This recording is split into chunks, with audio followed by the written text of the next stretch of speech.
La siguiente capacidad condicional que vamos a ver es la velocidad, ¿vale? La velocidad también es muy importante en la mayoría de deportes, puesto que ejecutar a una alta velocidad, tanto si estamos hablando de deportes donde la velocidad es la prioridad, como en deportes colectivos donde ejecutar una acción técnica a la máxima velocidad posible te va a dar una ventaja óptima respecto a tu rival, pues evidentemente va a ser importante este trabajo de velocidad. Hay que tener en cuenta que en el rendimiento deportivo muchos resultados y su incremento dependen de la rapidez, de la velocidad de respuesta de movimiento o incluso de la facultad del deportista de gestionar las aceleraciones segmentarias o globales, aumentando esa velocidad en la ejecución de los movimientos. Hay varios elementos a considerar desde el punto de vista de la capacidad motriz y la información. ¿Por qué? Porque debemos producir un acto motor lo más rápidamente posible y eso va a depender de estos elementos. Por un lado, de aspectos tendinoso y musculares. Cuanto mayor capacidad tenemos de los músculos para contraerse y relajarse y coordinarse, como la capacidad de esos tendones para soportar la tensión que generan esos músculos, mayor capacidad de velocidad seremos capaces de generar con nuestros movimientos. Otro elemento fundamental es la participación del sistema nervioso. El sistema nervioso, como vimos en el temario de bases anatómicas, es encargado de dirigir y coordinar todos los movimientos y sistemas de la contracción muscular y de relajar y contraer en función de las necesidades del movimiento que estemos ejecutando. Otro elemento muy importante son los aspectos sensoriales, cognitivos y psíquicos. Atención, concentración, capacidad de percepción. Todo eso va a determinar también esa capacidad o esa velocidad de la que somos capaces de ejecutar los movimientos. Y por último, también aspectos derivados de la herencia, el desarrollo y el aprendizaje. A nivel de herencia genética, venimos predispuestos por una serie de fibras musculares de un tipo o de otro. Un atleta, un deportista con un predominio de fibra muscular de tipo 1, tipo fibras rojas, pues evidentemente tendrá mayor dificultad para desarrollar la velocidad que un deportista que genéticamente viene determinado por ese tipo de fibras tipo 2, que son las que denominamos fibras rápidas. En cuanto al desarrollo, pues en función del estadio de desarrollo, también tendrá unos niveles de fuerza y, como ya vimos cuando hablamos de la fuerza, es uno de los elementos determinantes a la hora del desarrollo de la velocidad. Y por último, el aprendizaje. El aprendizaje de la técnica va a hacer que podamos desarrollar mayor capacidad de fuerza en un movimiento determinado. ¿Qué manifestaciones encontramos de la velocidad? Pues por un lado tenemos la velocidad de reacción. La velocidad de reacción es el tiempo que transcurre desde que aparece el estímulo y cuando se inicia la respuesta del sujeto, es decir, cuando hay movimiento muscular. Esto también se suele denominar tiempo de reacción, tiempo de latencia y tiempo de reacción motora. Dentro de esta velocidad de reacción, pues podemos distinguir, por un lado, la velocidad de reacción simple, que se considera el tiempo que pasa desde que se produce el estímulo sensorial y el inicio de la respuesta motriz del sujeto a ese estímulo. Por ejemplo, en una salida en una prueba de velocidad de atletismo, cuando se da el disparo por parte del juez. Y luego tenemos la velocidad de reacción compuesta, discriminativa o compleja, que es aquella en donde hay una gran variedad de situaciones. Por ejemplo, la suma de varios estímulos simples a la vez o seguidos y responder a ellos en el menor tiempo posible. O cuando se reciben varios estímulos y hay que seleccionar la respuesta más adecuada a cada uno de ellos. Esto se da mucho, por ejemplo, en deportes colectivos. En función de una situación de juego, de dónde está el rival, de hacia dónde va el balón, yo tengo que decidir a la máxima velocidad posible hacia dónde me desmarco o hacia dónde corro o reacciono ante el movimiento del defensor para intentar anticiparme. Bueno, son varias cuestiones en que el deportista tiene que discriminar y tomar una decisión y ejecutarla a la máxima velocidad. Luego tenemos la velocidad cíclica. consiste en realizar el mayor número de veces un movimiento que se repite en un determinado tiempo. Esto va a depender de aspectos psicológicos, como puede ser la fuerza de voluntad, la concentración, la atención, y de aspectos neuronales y técnicos, es decir, del sistema nervioso y de la capacidad técnica. Para realizar, fundamentalmente aquí hablamos de técnica de carrera. Para realizar un entrenamiento de estas características, pues será necesario conocer los factores que determinan el rendimiento para que se dé el hecho del trabajo de velocidad.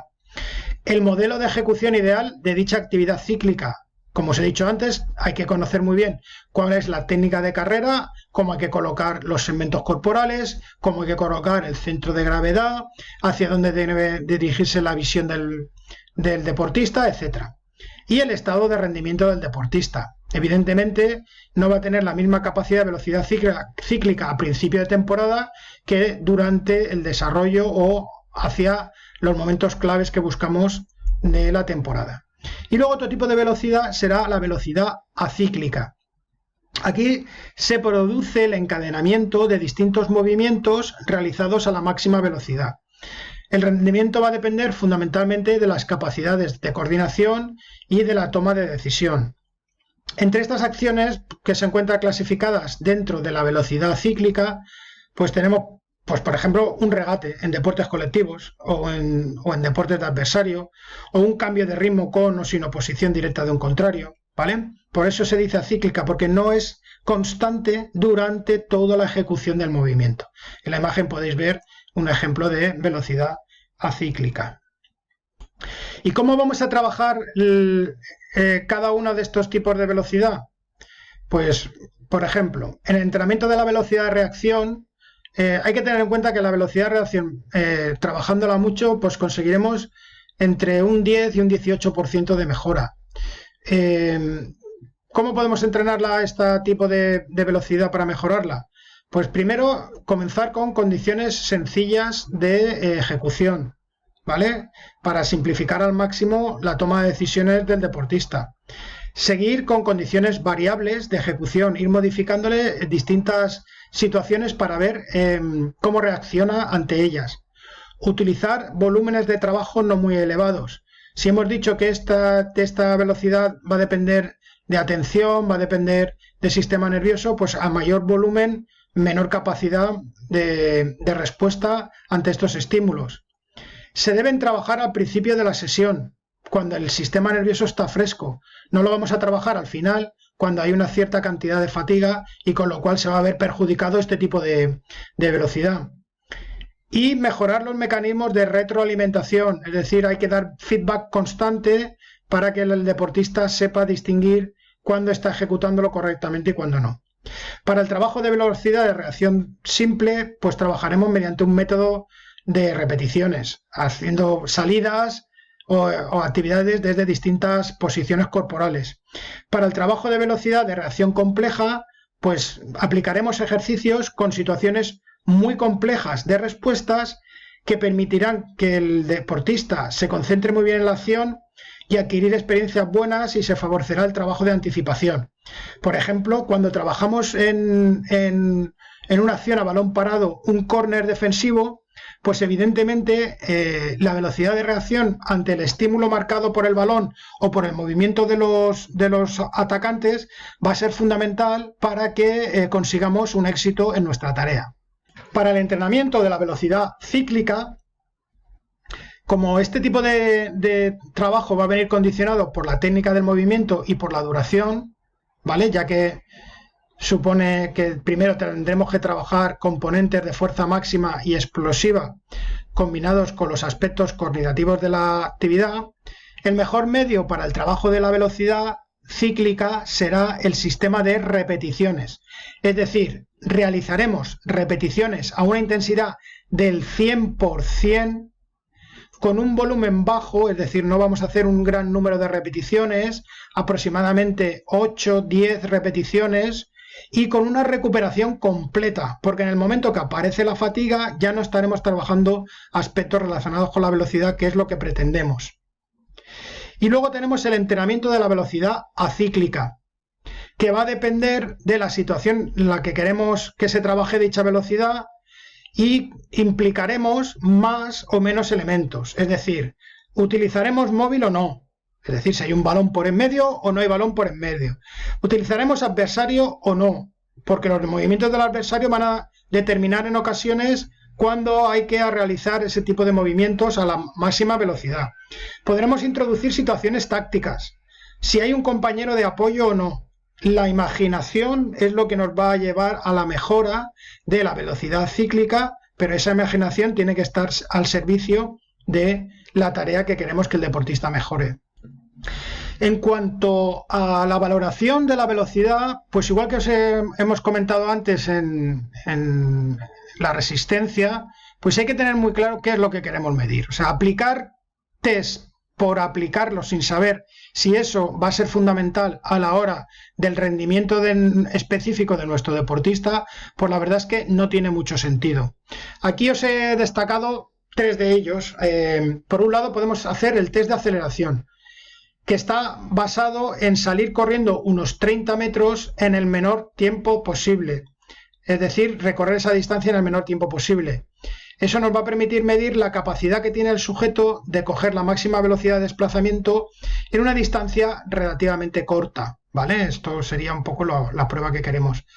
Por otro lado, podemos utilizar el test de agilidad, que consiste en diseñar test de corta duración, entre 8 y 20 segundos, donde se va a producir acciones de cambio de dirección, de dominio del móvil o golpeos o lanzamientos de balón en el menor tiempo posible. ¿Vale? Por ejemplo, aquí tenéis el test de agilidad, el que más se utiliza, es el test de Illinois, donde el deportista en un espacio reducido tiene que hacer una serie de movimientos de idas y vueltas y cambios de dirección en determinados conos y terminar la prueba en la puerta última que veis aquí en este espacio de aquí, ¿vale? Esto sería uno entre varios que podemos utilizar y también este es de gran aplicabilidad en el mundo del fútbol. Y luego tenemos el test de velocidad de reacción. Lo que podemos intentar es colocar en distintas posiciones y realizar salidas de unos 6 metros, ¿vale? Para que solamente dependa la capacidad de reacción del individuo respondiendo a distintos tipos de estímulos. También podemos utilizar algún test de velocidad segmentaria. Aquí veis uno donde se deja un bastón con una medición, con la mano abierta el sujeto, y se suelta y tiene que cerrarlo lo más rápidamente posible y se mide la distancia que ha tardado en cerrar y bloquear la mano para sujetar el palo, la vara esta, y se mide en centímetros. Bueno, hay múltiples test de valoración de la velocidad. Intentaremos aplicar el que realmente nos sirva para determinar la capacidad de velocidad de nuestros deportistas.